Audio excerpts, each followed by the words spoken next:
Assalamualaikum warahmatullahi wabarakatuh. Saya Farah Agni Kistina dari kelas 3A5 mata kuliah Teknologi Media Komunikasi ingin menjelaskan secara ringkas mengenai perkembangan media komunikasi. Perkembangan media komunikasi.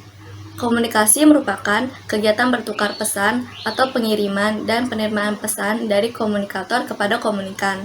Dalam berkomunikasi, memungkinkan terjadinya hubungan timbal balik antara satu dengan yang lainnya dan bahkan hingga ke banyak orang.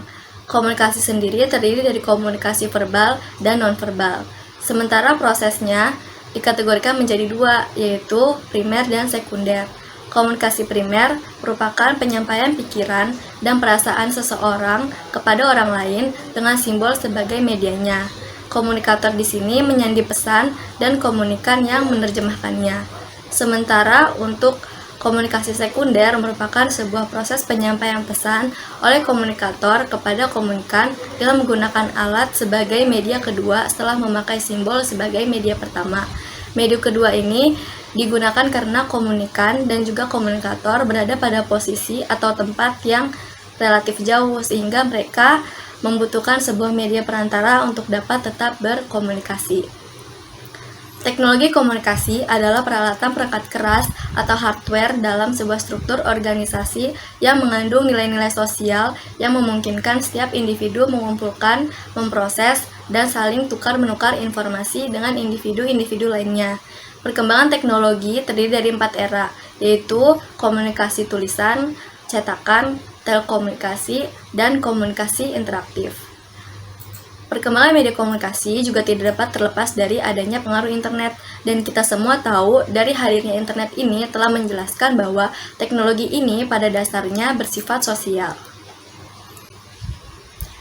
Perkembangan media komunikasi sendiri dimulai dari menggunakan sebuah media yang sangat sederhana, yaitu menggunakan asap sebagai sinyal untuk berkomunikasi.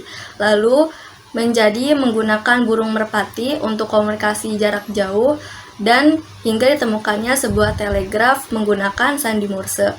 Lalu berkembang lagi menjadi telepon kabel, dan berkembang lagi menjadi telepon genggam seperti yang sekarang ini, dan akan terus berkembang menjadi sesuatu yang lebih mutakhir, canggih, dan juga modern.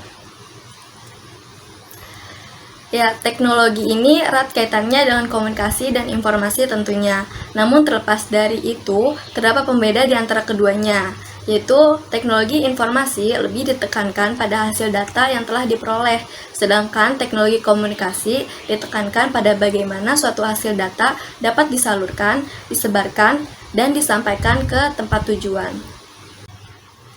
Media komunikasi. Media adalah sesuatu yang mengantar atau meneruskan informasi antara sumber dan penerima pesan. Kini istilah yang digunakan adalah media pendidikan atau media pembelajaran. Media komunikasi merupakan sebuah objek atau alat yang dapat memfasilitasi atau dapat mempermudah kegiatan seseorang, terutama pada bidang komunikasi. Jadi, dari sini dapat disimpulkan bahwa teknologi informasi dan komunikasi adalah merupakan elektronika yang terdiri dari perangkat keras dan perangkat lunak, serta segala kegiatan yang terkait dengan pemrosesan, manipulasi, pengelolaan, dan transfer atau pemindahan informasi antar media.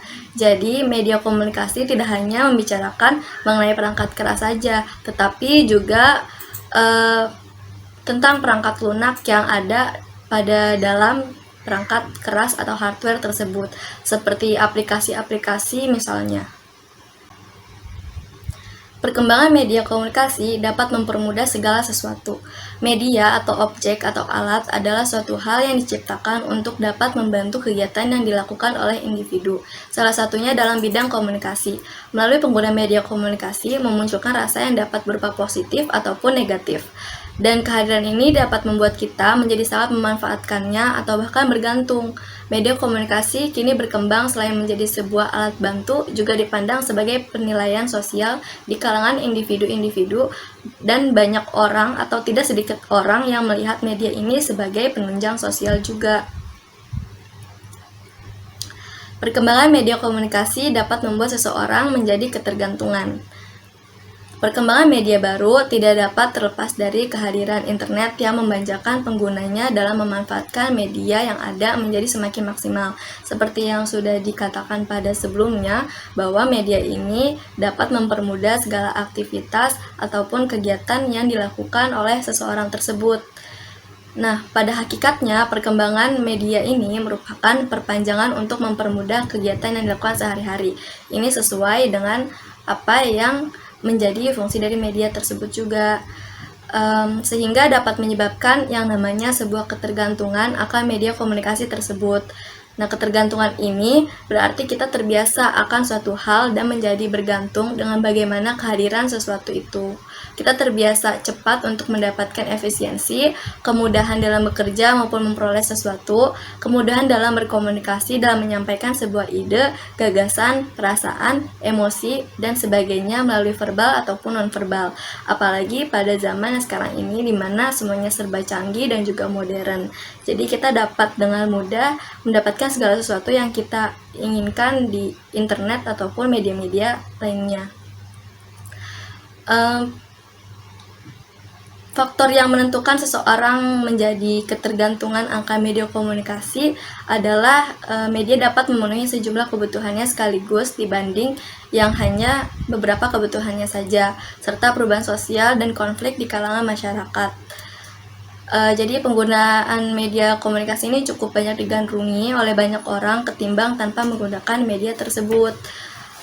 Lalu hal yang membuat seseorang ketergantungan akan media komunikasi ini diantaranya juga adalah mereka memahami dunia sosialnya seperti apa. Lalu untuk menemukan fantasi dalam pelarian, tingkat kepentingan informasi yang disampaikan oleh media yang ada, dan masih banyak faktor atau hal-hal penyebab lainnya yang menyebabkan seseorang tersebut bergantung atau ketergantungan pada media ini. Ya, seperti yang kita ketahui dan seperti yang sudah kita lihat ataupun rasakan, dengan perkembangan media komunikasi yang semakin mempermudah komunikasi antar satu dengan yang lainnya, maka media pun terus dikembangkan menjadi yang lebih baik dalam segi penggunaannya juga. Dalam studi kasus perkembangan media komunikasi ini, salah satunya adalah WhatsApp, di mana WhatsApp sekarang memiliki fitur pesan sementara atau disappearing message yang bisa terhapus otomatis.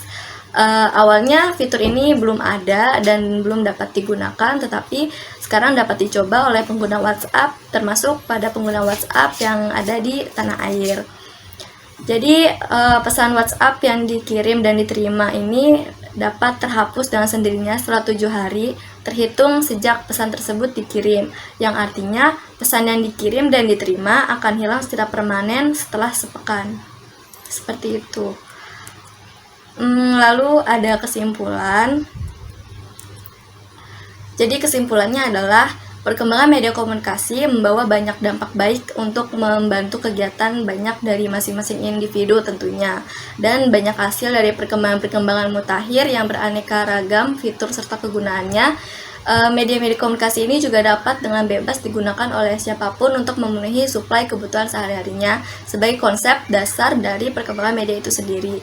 Dan bagaimana kita menggunakan semua perkembangan media yang ada dengan sebaik mungkin juga, sehingga tidak menimbulkan sebuah efek yang negatif saja, tetapi juga menimbulkan efek yang positif. Seperti itu kurang lebih. Dan sekian presentasi penjelasan singkat mengenai perkembangan media komunikasi dari saya. Kurang lebihnya harap dimaklumi. Sekian, wassalam.